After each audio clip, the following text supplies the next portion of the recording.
జాతరకు వెళ్లి అక్కోళ్ళ దగ్గర బుక్ అవుతానని నేను అసలు అనుకోలేదు.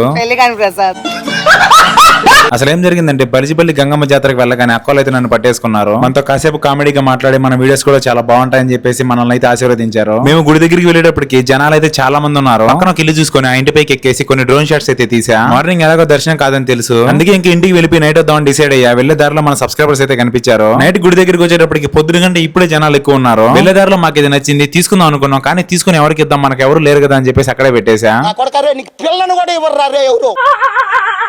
గుడి దగ్గర చూస్తే జనాలు ఎలా ఉన్నారంటే ఇసుకేస్తే రాలనంత మంది జనాలు ఉన్నారు. నాకైతే ఇంకా ఈ రోజు దర్శనం కాదులేని అనిపించింది. 1 అవర్ తర్వాత బయట జనాలు తగ్గారేమో కానీ దర్శనం దగ్గర మాత్రం ఎలా ఉన్నారు అలానే ఉన్నారు. నేను ఎలాగో చిన్నపిల్లని కాబట్టి కాసేపు ఆడుకుని మళ్ళీ దర్శనానికి వద్దాంలే అని చెప్పేసి ఇక్కడికైతే వచ్చేసా. ఈ జెంట్ వీల్ ఎక్కుదాం అనుకున్నా కానీ ఇదైతే చిన్నది అనిపించింది. నేనే 6 అడుగులు ఉంటా, ఇది ఇంకా నాలోనే సగం ఉన్నది అనిపించింది.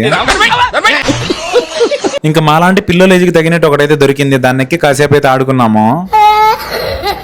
అందరూ వెళ్ళిపోయాక వచ్చేసి దేవతలను దర్శనం చేసుకున్నాను. మీరు కూడా దర్శనం చేసుకుని అమ్మా అని కామెంట్ చేయండి. వీడియో నచ్చితే లైక్ చేసి యూట్యూబ్ లో కూడా ఫాలో అయిపోండి. Bye guys.